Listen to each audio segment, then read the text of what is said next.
The best book to read is the Bible. The best book to read is the Bible. If you read it every day, it will help you all the way. Oh, the best book to read is the Bible.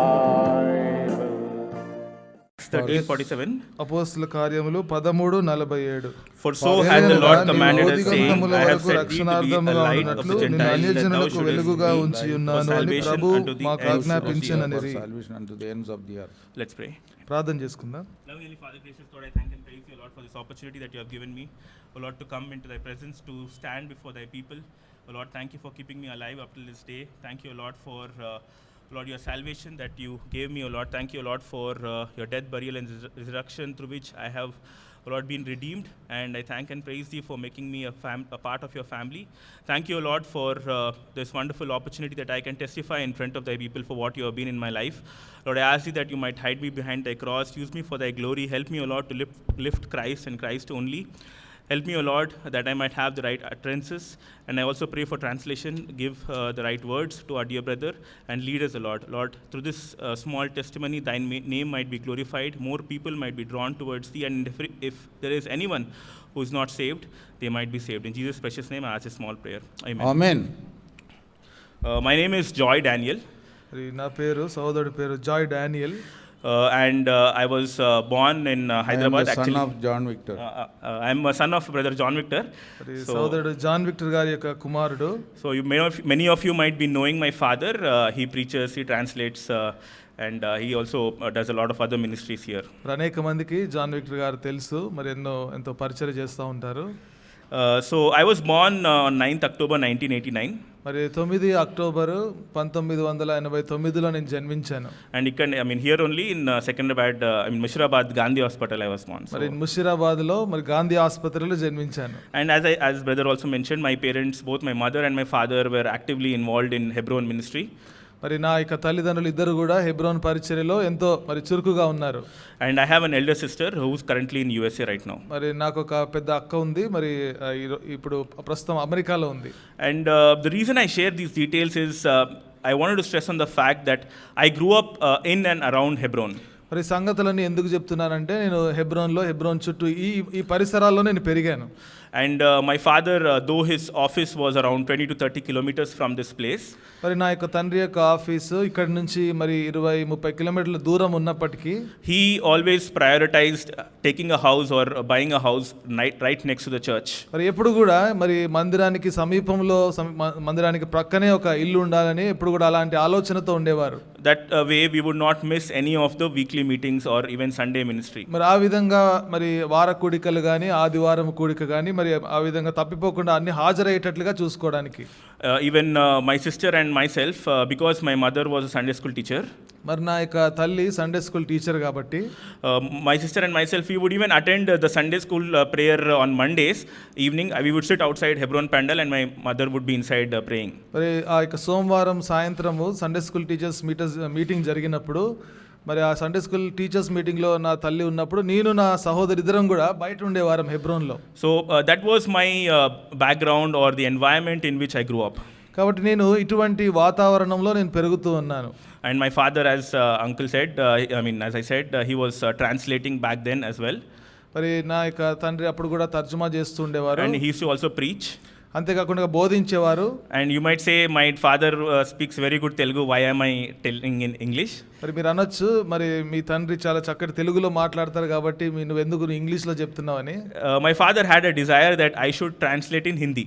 నా తండ్రికి ఒక కోరిక ఉండేది ఏంటంటే నేను హిందీలోకి తర్జుమా చేయాలి. So for that reason he put me in a school where the first language was Hindi. మరి అందుకోసము నన్ను ఒక స్కూల్లో పెట్టారు. ఆ స్కూల్లో first language Hindi. So Telugu I learned like very little. మరి తెలుగు చాలా తక్కువగా నేర్చుకున్నాను. And my proficiency is not that great. కాబట్టి నాకు తెలుగు అంత సరిగ్గా రాదు. But by God's grace, I'll share, how God fulfilled this desire of my father as well. కాబట్టి నా యొక్క తండ్రి కోరిక కూడా దేవుడు నా జీవితంలో ఎలా నెరవేర్చాడు అది కూడా నేను పంచుకుంటాను. So I was trying to tell about how I grew up in a very Christian environment. మరి నేను మంచి క్రైస్తవ వాతావరణంలో నేను పెరిగాను. and Hebron environment to be exact. మరి ఖచ్చితంగా చెప్పాలంటే హెబ్రోన్ వాతావరణంలో పెరిగాను. The reason I say that is I used to live in Twinland compound, very close to this place. మరి నేను ఈ ట్విన్లాండ్ కాంపౌండ్లో ఎంతో ఈ స్థలానికి సమీపంగా నేను నివసించేవాడిని. And all the Sunday school aunties or Hebron sisters, brothers were very close to my family. నా యొక్క సండే స్కూల్ టీచర్స్, సహోదరులు అందరూ కూడా నా కుటుంబానికి చాలా సమీపంగా ఉండేవారు. If I come out to buy vegetables, I will somehow bump into somebody. మరి నేను కూరగాయలు కొనడానికి బయటకు వస్తే ఎవరో ఒకరు కలిసేవారు. So there was always a conversation about the first thing, like whenever you go and meet a Hebron sister, మరి ఎప్పుడైనా హెబ్రోన్ సహోదరుని కానీ సహోదరిని కానీ కలిస్తే the first question they'll ask you is, మరి వారు అడిగే మొట్టమొదటి ప్రశ్న ఏంటంటే, are you born again? నువ్వు తిరిగి జన్మించావా? They say in are you BA అంటారు. I mean మరి వారు ఏమంటారంటే నువ్వు బిఏనా అని షార్ట్ కట్ లో చెప్తారు. it means that they have a lot of importance, they give a lot of importance for your salvation. అంటే వారు నీ రక్షణ గురించి ఎంతో ప్రాముఖ్యతనిచ్చేవారు. So whenever I used to meet all these aunties, elderly aunties, my Sunday school teachers, they always used to ask me, are you born again? మరి పెద్దవారిని Sunday school టీచర్లను ఎప్పుడైనా కలిసినప్పుడు ఎప్పుడు అడిగే ప్రశ్న ఏంటంటే నువ్వు తిరిగి జన్మించావా? If I say no, లేదు అంటే they will share the gospel at that moment. మరి వెంటనే సువార్త చెప్పేవారు. And they will tell, okay, repeat after me the sinner's prayer. మరి వెంటనే పాపి ప్రార్థన కూడా చేయించేవారు నాతో. So I understand they had this burden that children should not be exposed to the world, they should be saved at a young age. మరి నాకు అర్థమయ్యేది వారికి ఉన్న భారం ఏంటంటే చిన్న పిల్లలు చిన్న వయసులోనే ఈ లోకంలో మరి కలిసిపోకుండా మరి వారు రక్షణ పొందాలి అని. And they would pray for me as well, I'm sure. మరి ఖచ్చితంగా నా గురించి వారు ప్రార్థన చేసేవారు. And but at the same time this kind of had a negative effect on me as well. మరి అదే సమయంలో నాకు ఒక ప్రతికూలమైన సంగతి కూడా అనిపించేది. I felt like I was getting pressurized a lot to be born again. మరి నేను రక్షణ పొందడానికి నా మీద బాగా ఒత్తిడి చేస్తున్నారు కదా అనిపించేది. I was very young, I was like less than first class when all this used to happen. మరి ఈ సంగతులన్నీ ఎప్పుడు జరిగాయంటే నేను మొదటి తరగతి ఆ సమయంలో. So I had this suffocation in my life where I felt I did not have any option, I had to be born again. కాబట్టి నాకు మరి బాగా ఒత్తిడిగా అనిపించేది. నాకు మరి తిరిగి జన్మించడానికి మరి ఇంకా జన్మించాల్సిందేనేమో అని అనుకునేవాడిని. So I would fake it, or I would tell them when they ask me, are you born again? I would say yes. మరి వారు తిరిగి జన్మించావని అడిగినప్పుడు అవును జన్మించానని చెప్పేవాడిని. So that I would avoid the questions. కాబట్టి వారి ప్రశ్నల నుంచి తప్పించుకోవడానికి అట్లా చెప్పేవాడిని. But if you tell I am born again, the next question is, did you read your Bible today? మరి వారు తిరిగి జన్మించావా అంటే అవునంటే వారు అడిగే రెండో ప్రశ్న ఏంటంటే ఈరోజు Bible చదివావా? So I would also answer to that yes, and I would basically I created a negative a fake lifestyle. మరి నేను దానికి కూడా అవునని చెప్పేవాడిని. ఒక విధంగా చెప్పాలంటే నా జీవితంలో అంతా ఒక నకిలీ జీవిత విధానాన్ని కలిగి ఉండేవాడిని. Externally if you see me, మరి బయటికి నన్ను చూస్తే you'll see that I am a very good boy. నేను చాలా మంచి బాలుడిని అనుకునేవాడిని. In their eyes I am born again. మరి వారి దృష్టిలో నేను తిరిగి జన్మించినట్టే. Even in Sunday school I was very active. మరి సండే స్కూల్లో కూడా బాగా చురుకుగా ఉండేవాడిని. I used to sing songs on the stage, do actions. మరి స్టేజ్ మీద పాటలు పాడేవాడిని, యాక్షన్ సాంగ్స్ పాడేవాడిని. And if they asked me to memorize memory verse, ఏదైనా కంఠత వాక్యం చెప్పమన్నప్పుడు I would memorize in 3 languages. మరి 3 భాషల్లో కంఠత చేసేవాడిని. So I would always do the extra to show to them that I am a very good child. మరి నేను చాలా మంచివాడిని అని చెప్పుకోవడానికి ఇంకొంచెం వారు చెప్పిన దానికంటే కొంచెం ఎక్కువ చేసేవాడిని. I did all this so that I would satisfy them. మరి ఆ విధంగా చేయడం ద్వారా వారు తృప్తి పడతారు కదా అనుకునేవాడిని. This kind of lifestyle created a hypocritical mentality in me. మరి ఈ విధంగా చేయడం ద్వారా నా జీవితంలో నా యొక్క మనసులో ఒక వేషధారణకరమైన మనసు ఏర్పడింది. Inside I was not changed. మరి లోపల చూస్తే మార్పు లేదు. I didn't undergo through that experience of salvation. రక్షణ అనే అనుభవం గుండా నేను వెళ్ళలేదు. But externally, అయితే బయటికి చూస్తే I was a very good child. నేను చాలా మంచి బిడ్డను. I used to win prizes for quizzes in Sunday school. మరి సండే స్కూల్లో కూడా క్విజ్ పెడితే నాకు ప్రైజులు వచ్చేవి. They would tell my parents, oh, Joy is a very good boy. మరి నా తల్లిదండ్రులకు చెప్పేవారు జాయ్ చాలా మంచి బాలుడని. I used to think I am very smart, I am fooling all these people. నేను అనుకునేవాడిని నేను చాలా చక్కగా మంచి అన్ని చేస్తున్నాను, వీళ్ళందరినీ కూడా మరి బుద్ధిహీనులుగా చేస్తున్నాను అనుకునేవాడిని. But deep down inside I knew I was the biggest fool. అయితే నా లోపల నాకు తెలిసింది ఏంటంటే నేనే ఒక గొప్ప పెద్ద బుద్ధిహీనుడు నేనే. This lifestyle created restlessness in my heart. మరి ఇటువంటి జీవన విధానం కలిగి ఉన్నప్పుడు నా జీవితంలో నెమ్మది లేదు. I did not have any peace. ఏమాత్రం సమాధానం లేదు. But I knew if God would come that day, I would be left. మరి నాకు తెలిసిన సంగతి ఏంటంటే ఒకవేళ దేవుడు ఆ దినం వస్తే నేను విడిచిపెట్టబడతాను. I was afraid if I go out and tell people that I was not born again all this time, they would ridicule me and they would feel that I have cheated them. ఒకవేళ నేను తిరిగి జన్మించలేదని వెళ్ళి బయట అందరికి చెప్తే మరి బహుశా వాళ్ళు నన్ను ఎగతాళి చేసి నన్ను వారిని మోసం చేశానని వారికి తెలుస్తుందేమో అనుకునేవాడిని. I kept pushing this decision away. మరి ఈ యొక్క తీర్మానమును ఇంకా నేను వాయిదా వేస్తూ వచ్చాను. One day I was alone at my house. ఒక దినాన ఇంట్లో ఒంటరిగా ఉన్నాను. I was listening to Christian music. ఒక క్రైస్తవ సంగీతం వింటున్నాను. And there was this song. మరి ఒక పాట ఉంది. It was on the lines of Romans chapter 10 and verse 9 and 10. మరి రోమీయులకు రాసిన పత్రిక 10వ అధ్యాయము 9వ వచనం 10వ వచనం ఆధారం చేసుకున్న పాట. So I'll read this verse, kindly follow. That if thou shalt confess with thy mouth the Lord Jesus and shalt believe in thine heart that God hath raised him from the dead, thou shalt be saved. అదేమనగా యేసు ప్రభువుని నోటితో ఒప్పుకొని దేవుడు మృతులలో నుండి ఆయన లేపిన నీ హృదయమందు విశ్వసించిన యెడల నీవు రక్షింపబడుదువు. So this particular song was repeatedly coming. మరి ఈ యొక్క పాట పదే పదే వింటా ఉన్నాను. And I mean to say this lyrics or this the chorus was on these lyrics and it was repeatedly coming. మరి ఈ పల్లవి ఈ విధంగా ఉంది. ఈ 9వ వచనం ఆధారం చేసుకొని పదే పదే వింటా ఉన్నాను. The question was kept on coming to me, do you want to be saved? మరి ఆ పాట వింటా ఉంటే నన్ను ప్రశ్నిస్తున్నట్లుగా నువ్వు రక్షణ పొందాలనుకుంటున్నావా అని నన్ను అడుగుతున్నట్లుగా అనిపించింది. I could feel the Holy Spirit of God working in me and convicting me. మరి పరిశుద్ధాత్మ దేవుడు నాలో పని చేస్తూ నన్ను ఒప్పింపజేస్తున్నట్లుగా అనిపించింది. I had tears rolling down my eyes. మరి నా కంట్లో నీళ్ళు వస్తూ ఉన్నాయి. I wanted to confess my sins. నా పాపాలు ఒప్పుకోవాలనుకుంటున్నాను. I kneeled down at that moment. ఆ సమయంలో మోకరించాను. I asked God for forgiveness. మరి ప్రభువుని క్షమాపణ అడిగాను. I said, Lord Jesus Christ, నేను అన్నాను, యేసు ప్రభువా, I believe in the cleansing power of your blood. మరి నీ యొక్క రక్తంలో ఆ యొక్క కడిగే శక్తి ఉందని నమ్ముచున్నాను. I believe that you can cleanse this hypocritical lifestyle from me. మరి నాలో ఈ యొక్క వేషధారణకరమైన జీవన విధానం ఉంది, దాన్ని కూడా నువ్వు కడుగుతావు, క్షమిస్తావని నమ్ముచున్నాను. I believe in the power of your resurrection. నీ యొక్క పునరుద్ధాన శక్తిని నేను నమ్ముచున్నాను. And I believe I can be victorious through that. మరి దాని ద్వారా నేను విజయవంతుడుగా ఉంటానని నమ్ముచున్నాను. And I accept you as my personal savior. నేను వ్యక్తిగత రక్షకుడిగా నేను అంగీకరిస్తున్నాను.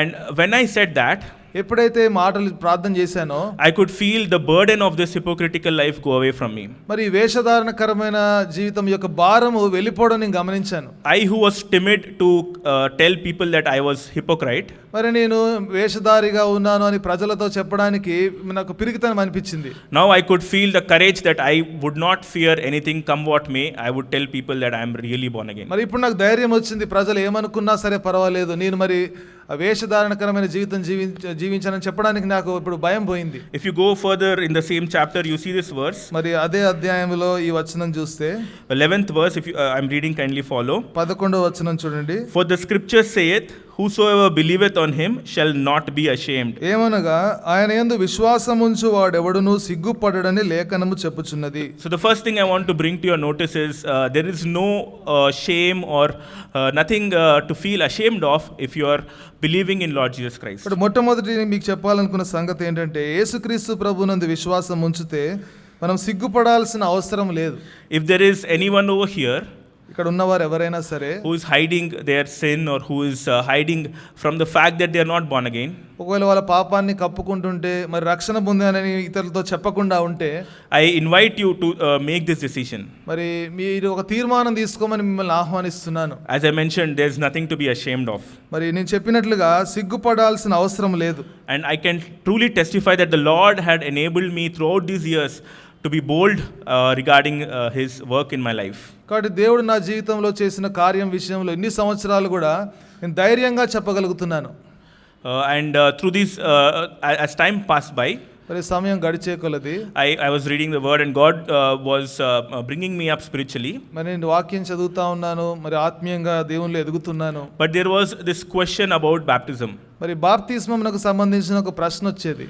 There would be announcement in the church, మరి సంఘములో ప్రకటించేవారు.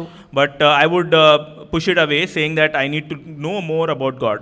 ఇంకా దేవుని గురించి ఎక్కువగా తెలుసుకోవాలి కదా అని చెప్పి వాయిదా వేసేవాడిని. The brothers who were senior to me at the church, they counseled me, మరి సంఘంలో నాకంటే పెద్దవారు నాకు ఆలోచన చెప్పారు.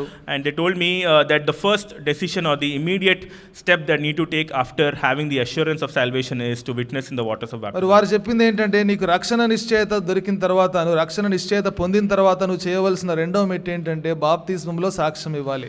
I said I will pray about it. నేను అన్నాను, ప్రార్థన చేస్తాను. And that day when I went home, I was reading the Bible in the night, మరి ఆ రోజు ఇంటికి వెళ్ళిన తర్వాత రాత్రి బైబిల్ చదువుతున్నాను. and God was speaking to me through Matthew's Gospel, మత్తయి సువార్తతో ద్వారా దేవుడు నాతో మాట్లాడుతున్నాడు. 3rd chapter 3వ అధ్యాయం and verse 15. 15వ వచనం. I'm reading, kindly follow. And Jesus answering and said unto him, Suffer it be so now, for this it becometh us to fulfill all righteousness. Then he suffered him. యేసు, ఇప్పటికి కానిము, నీతి యావత్తు ఇలాగు నెరవేర్చుట మనకు తగి ఉన్నదని అతనికి ఉత్తరం ఇచ్చెను, గనుక అతడు అలాగు కానిచ్చెను. Through this verse, God was telling me that I need to testify in the waters of baptism at that moment. మరి ఈ వచనం ద్వారా దేవుడు నాతో ఏం మాట్లాడాడంటే, మరి ఆ క్షణమందు మరి నేను కూడా బాప్తిస్మంలో సాక్ష్యం ఇవ్వాలి అని దేవుడు నాతో మాట్లాడాడు. I took the decision to witness in the waters of baptism. మరి నీటి బాప్తిస్మంలో సాక్ష్యం ఇవ్వాలని తీర్మానం చేసుకున్నాను. And on 26 June 2005, I witnessed in the waters of baptism in here, Hebron. 2005వ సంవత్సరము 26వ తేదీ జూన్ మాసమున నేను హెబ్రోన్లోనే బాప్తిజం తీసుకున్నాను. And my promise after being baptized was Psalms 91 verse 15. నేను బాప్తిజం తీసుకున్న తర్వాత నాకు ఇచ్చిన వాగ్దానము 91వ కీర్తన 15వ వచనం. 91 verse 11, sorry. 91వ కీర్తన 11వ వచనం. For he shall give his angels charge over thee to keep thee in all thy ways. నీ మార్గములన్నిటిలో నేను కాపాడుటకు ఆయన నిన్ను గూర్చి తన దూతలను ఆజ్ఞాపించును. So in all these ways up till now God has been fulfilling this promise in my life. మరి ఇన్ని సంవత్సరాలు కూడా దేవుడు నా జీవితంలో ఈ వాగ్దానాన్ని నెరవేరుస్తూ వచ్చాడు. So I was studying, and it was in my first year intermediate that I was baptized. నేను మరి ఇంటర్మీడియట్ ఫస్ట్ ఇయర్ చదువుతున్నప్పుడు బాప్తిజం తీసుకున్నాను. So after second year of intermediate, you have this opportunity to do your graduation. మరి intermediate second year తర్వాత మరి degree చదివే అవకాశం దొరుకుతుంది. So my desire was to go out of Hyderabad. నా యొక్క కోరిక ఏంటంటే హైదరాబాద్ విడిచి వెళ్ళిపోవాలి. One reason is my parents are very strict. మరి ఒక కారణం ఏంటంటే నా యొక్క తల్లిదండ్రులు చాలా ఖచ్చితంగా ఉంటారు. Not that I was like I wanted to enter the world or do things get into the world. అంటే నేను ఏదో లోకంలోకి వెళ్ళిపోవాలి, లోక సంబంధమైన సంగతులు చేయాలని కాదు. But I just needed like my freedom or my space. అయితే నాకంటూ ఒక స్థలం ఉండాలి, నాకంటూ ఒక స్వేచ్ఛ ఉండాలి అనుకునేవాడిని. So I was praying, and I did get some seats outside Hyderabad. నేను ప్రార్థన చేస్తూ వచ్చాను. మరి హైదరాబాద్ వెలుపల కూడా కొన్ని సీట్లు వచ్చాయి. To do engineering in North India and other parts of India. మరి ఉత్తర భారతదేశంలో వేరే ప్రాంతంలో కూడా ఇంజనీరింగ్ చేయడానికి అవకాశం దొరికింది. But my dad was against it. అయితే నా తండ్రి దానికి వద్దని చెప్పారు. With great difficulty I had to accept that. మరి ఎంతో కష్టంగా దాన్ని అంగీకరించాను. And I did my engineering in Hyderabad only. నేను హైదరాబాద్లోనే ఇంజనీరింగ్ చదివాను.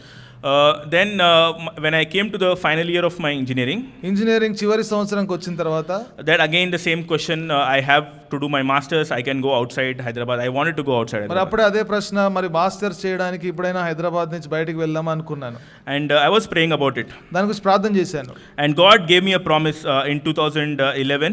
My promise is 2011వ సంవత్సరంలో దేవుడు నాకు ఒక వాగ్దానం ఇచ్చాడు.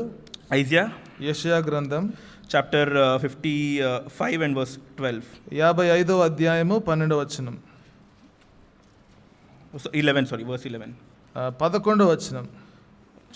నిష్ఫలముగా నా యొద్దకు మరలక అది నాకు అనుకూలమైన దాన్ని నెరవేర్చును, నేను పంపిన కార్యమును సఫలము చేయును.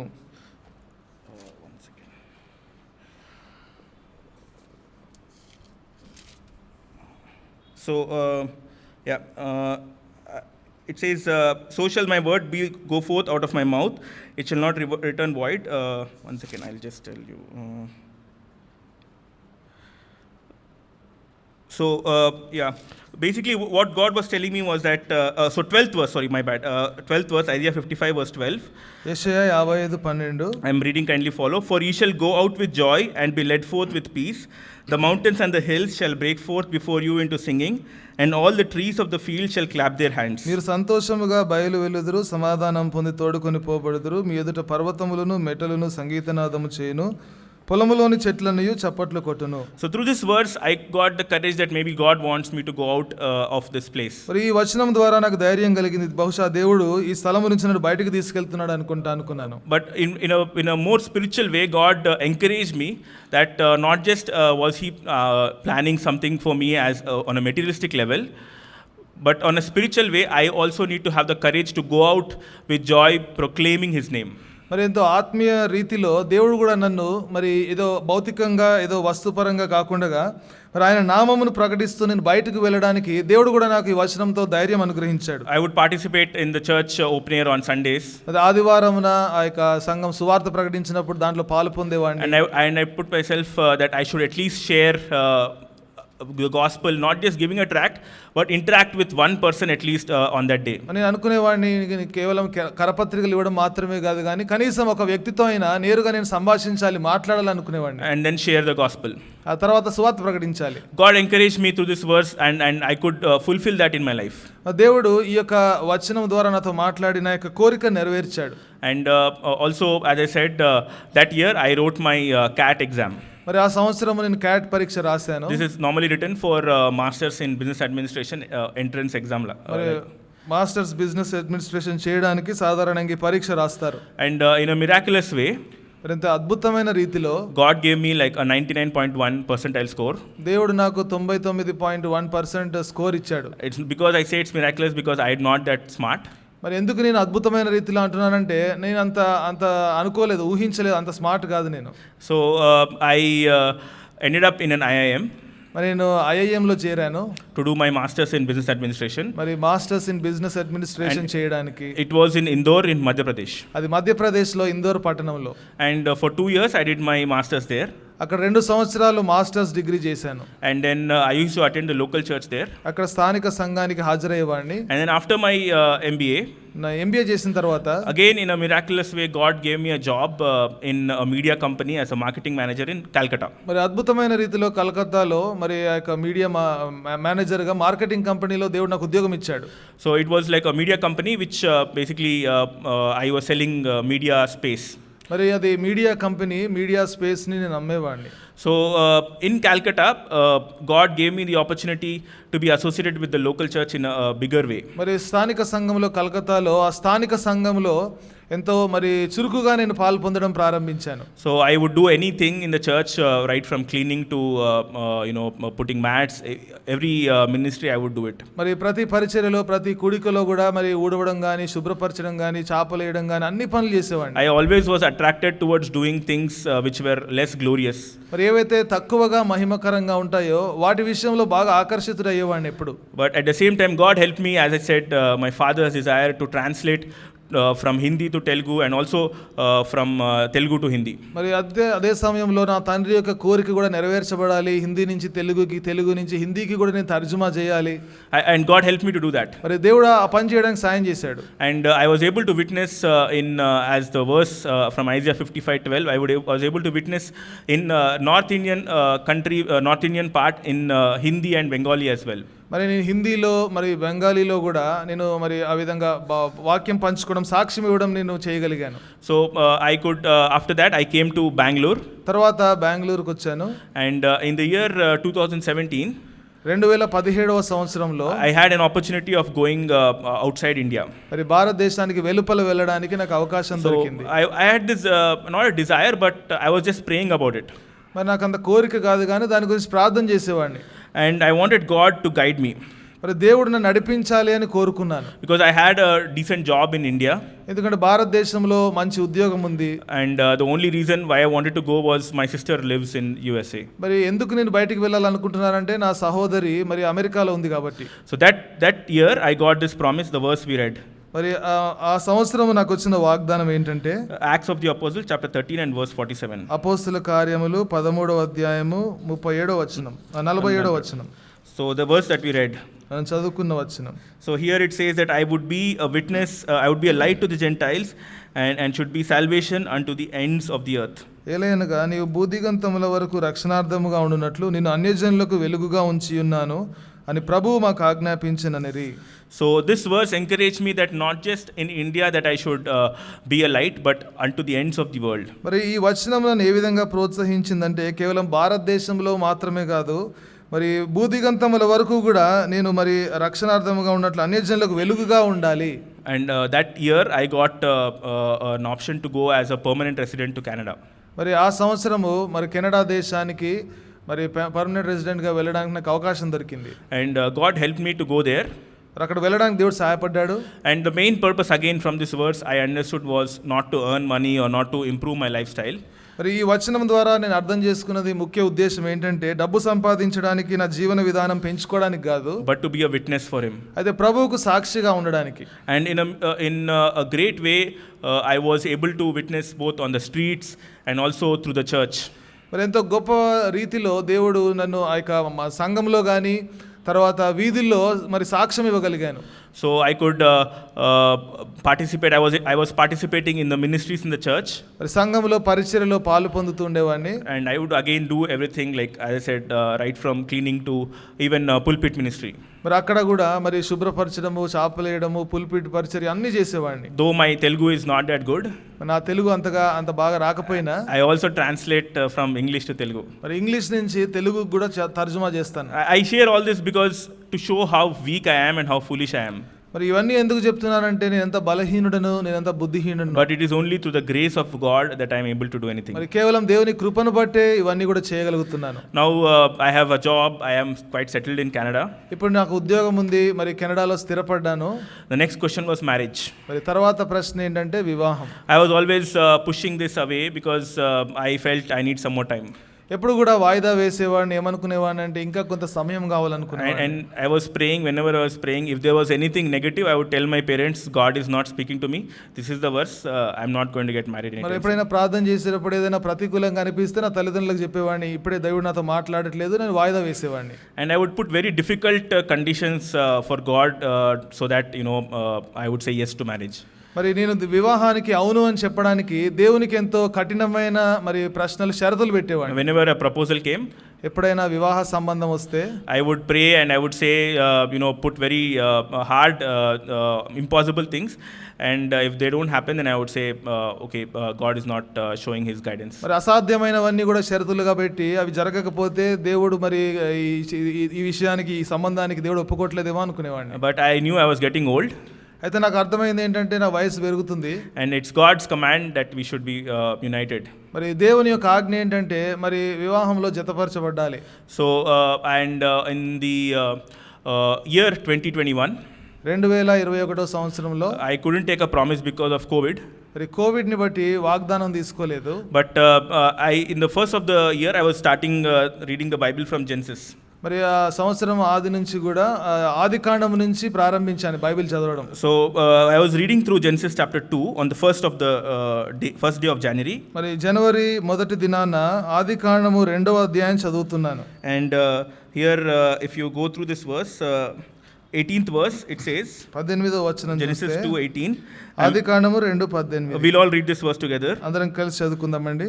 And the Lord God said, it is not good that man should be alone. I will make him and help meet for him. సహాయమును వాని కొరకు చేయుదును అనుకొనెను. So when I read this verse, I felt maybe this year God wants me to get married. ఈ యొక్క వచనం చదివినప్పుడు నాకేమనిపించిందంటే బహుశా దేవుడు మరి ఈ సంవత్సరం వివాహం చేసుకోమంటున్నాడేమో అనిపించింది. And again I put a very difficult condition. మరి అంతేకాకుండా ఎంతో క్లిష్టమైన షరతు పెట్టాను. I said if it is going to happen, there was a proposal that person has to ask me within this week. ఒక సంబంధం వచ్చింది, ఆ వ్యక్తి ఈ వారమే నన్ను అడగాలి. But by God's grace, that day itself he messaged me asking what is the update. మరి దేవుని కృపను బట్టి అదే రోజు అడిగాడు, మరి ఏం చెప్తున్నావు, ఏమంటావని. I was like, okay, this is a positive sign. అనుకున్నాను ఇది ఎంతో అనుకూలమైన సూచనగా ఉంది. And again to say how very not interested I was, I would never put my photos or anything on matrimonial sites or anywhere.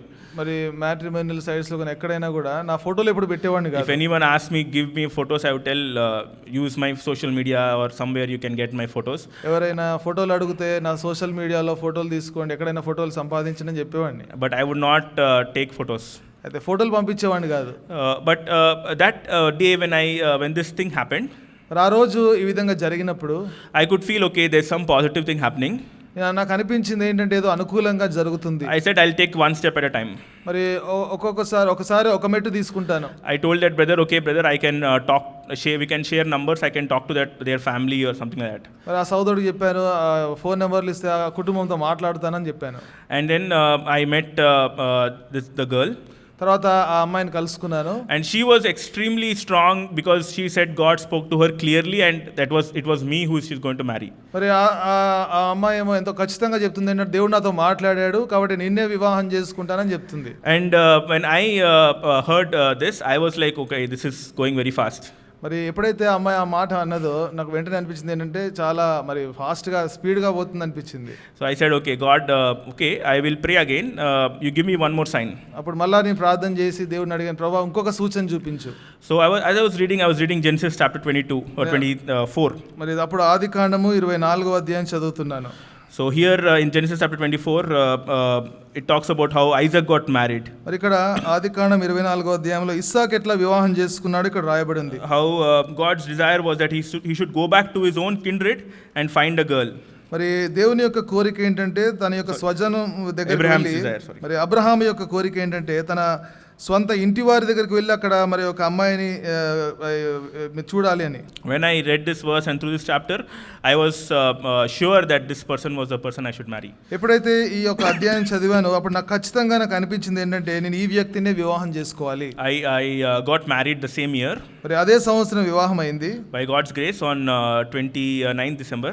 మరి 29వ December 2021 and Korean uncle only 2021 సంవత్సరంలో మరి Korean uncle వివాహం జరిపించారు. So I'm telling all this to show how God's grace has been abundant in my life.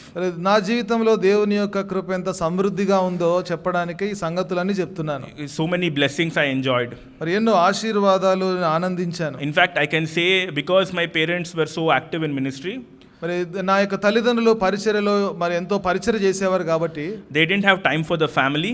మరి కుటుంబానికి అంత సమయం ఇచ్చేవారు కాదు. Because my dad used to work and then also used to do a lot of ministry. ఎందుకంటే నా తండ్రి ఉద్యోగం చేయడము తర్వాత పరిచర్య కూడా చేసేవారు. Same with my mother. నా తల్లి కూడా. But God took care of me and my sister. అయితే దేవుడు నన్ను నా యొక్క అక్కను ఆయన చూసుకున్నాడు. In every aspect there was nothing short.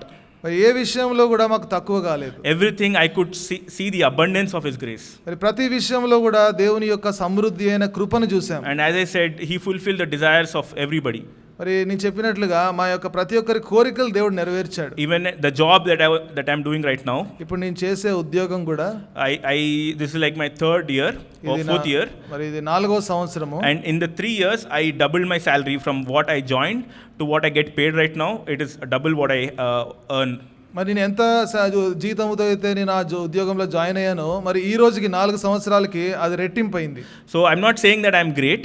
నేను గొప్పవానని చెప్పుకోవట్లేదు. It is only God's grace that I can taste in my life. కేవలం దేవుని కృపనే నా జీవితంలో నేను ఆనందించాను. But me personally, అయితే వ్యక్తిగతంగా నా జీవితంలో though God was faithful towards me, మరి దేవుడు నా విషయంలో ఎంతో నమ్మకస్తుడుగా ఉన్నప్పటికీ in many areas I was unfaithful towards him. మరి దేవుని విషయంలో అనేక విషయాల్లో అపనమ్మకస్తునిగా ఉన్నాను. Throughout these years of my salvation and my journey, నా యొక్క రక్షణ జీవితంలో నా యొక్క ప్రయాణంలో ఇన్ని సంవత్సరాలు కూడా many times I fell. అనేక సార్లు పడిపోయాను. But it was only God's love that he lifted me up. అయితే కేవలం దేవుని ప్రేమను బట్టి నన్ను పైకి లేవనెత్తాడు. I had lot of battles in my personal life. నా వ్యక్తిగత జీవితంలో ఎన్నో పోరాటాలు ఉన్నాయి. My private life was not right. నా యొక్క వ్యక్తిగత జీవితం అంత సరిగ్గా లేదు. My secret life had lot of challenges. నా యొక్క రహస్య జీవితంలో ఎన్నో సవాళ్లు ఉన్నాయి. And on that note I want to share one thing and close. మరి ఆ సంగతికి సంబంధించి ఒక విషయం చెప్పి ముగిస్తాను. So when I was battling all these sins in my private life, నా యొక్క రహస్య జీవితంలో మరి ఈ పాపాలతో పోరాడుతున్నప్పుడు, the lust of the flesh, the lust of the eye, మరి శరీరాశ, నేత్రాశ, I was praying to God, దేవునికి ప్రార్థన చేశాను. Lord, I want to get freedom from all this. ప్రభు, వీటన్నిటి నుంచి నాకు స్వేచ్ఛ కావాలి. Every Sunday I would participate in communion, ప్రతి ఆదివారం కూడా బలలో పాల్పొందుతాను, and I would fall. మరలా పడిపోతాను. But by God's grace, దేవుని కృపను బట్టి He introduced me to a brother in our church మరి మా సంఘంలో ఒక సహోదరుని పరిచయం చేశాడు who దేవుడు. was also battling the same issues. మరి ఆ సహోదరుడు కూడా ఈ విషయాలలోనే పోరాడుతూ ఉండేవాడు. And we could share our burdens, మరి మా భారాలు మేము పంచుకున్నాం, and we could pray for each other. ఒకరి కోసం ఒకరిని ప్రార్థన చేశాం. And we continued that relationship. మరి ఆ యొక్క సంబంధాన్ని మేము కొనసాగించాం. Whenever I felt tempted or whenever I had any chance of falling, ఎప్పుడైనా శోధింపబడినప్పుడు కానీ పడిపోయే అవకాశం వచ్చినప్పుడు I would call him and we would pray. మరి ఆ సహోదరుడికి కాల్ చేసేవాడిని, మేము ప్రార్థన He చేసేవాడు. would also do the same. ఆ సహోదరుడు కూడా అదే చేసేవాడు. The reason I share this is, మరి ఎందుకు పంచుకున్నానంటే, I felt as I grew up in our assembly, మరి నాకేమనిపించిందంటే, మా యొక్క సహవాసంలో పెరుగుతా ఉన్నప్పుడు many were concerned about my salvation. అనేక మందికి నా రక్షణ విషయంలో భారం ఉండేది. But after being saved, they were I felt there was little support when it comes to discipleship or going up the Christian journey. అయితే రక్షణ పొందిన తర్వాత శిష్యత్వానికి సంబంధించి కానీ క్రైస్తవ జీవితంలో ముందుకు వెళ్ళే విషయంలో చాలా తక్కువగా సహకారం ఉండేది. And I know it's very difficult to share these kind of things. అయితే ఇటువంటి సంగతులు పంచుకోవడం చాలా కష్టమని నాకు తెలుసు. But I want to give an opportunity to anyone who is listening to this, either you are here or online. మరి ఎవరైనా ఒకవేళ ఇక్కడ ఉన్నవారు కానీ అక్కడ ఆన్లైన్లో వింటున్నవారు కానీ వారికి ఒక అవకాశం ఇవ్వాలనుకుంటున్నాను. If there's any sin in your life నీ జీవితంలో ఏదైనా పాపం ఉంటే that you're hiding and you want to not take care of it, నువ్వు దాచిపెడుతూ దాన్ని ఇంకా తొలగించకపోతే, I am asking you that you speak to your youth counselor మరి దయచేసి మీ యూత్ కౌన్సిలర్తో నువ్వు మాట్లాడు and tell him and share your burden. నీ యొక్క భారాన్ని పంచుకో. If you feel they're also not helping, ఒకవేళ వారు కూడా నీకు సహాయపడకపోతే, I am always there. Like, you can reach out to me on any platform and I will do my best to help you. మరి నేను ఎల్లప్పుడూ ఉంటాను. ఏ సామాజిక మాధ్యమం ద్వారామైనా మీరు నన్ను కలుసుకుంటే నేను మీకు సహాయపడతాను. And please pray for me. దయచేసి నా కోసం ప్రార్థన చేయండి. I am trying to build a family in Canada, a Christian family in Canada. మరి కెనడాలో ఒక క్రైస్తవ కుటుంబాన్ని నేను కలిగి ఉండాలనుకుంటున్నాను. And at the same time, my ministry as part of the church. అదే సమయంలో మరి సంఘం ద్వారా నా పరిచర్య గురించి కూడా. Thank you for your time. నాకు ఇచ్చిన సమయాన్ని బట్టి ఎంతో వందనాలు. God bless you all. Please subscribe for more spiritual messages on YouTube channel John Victor Hebron.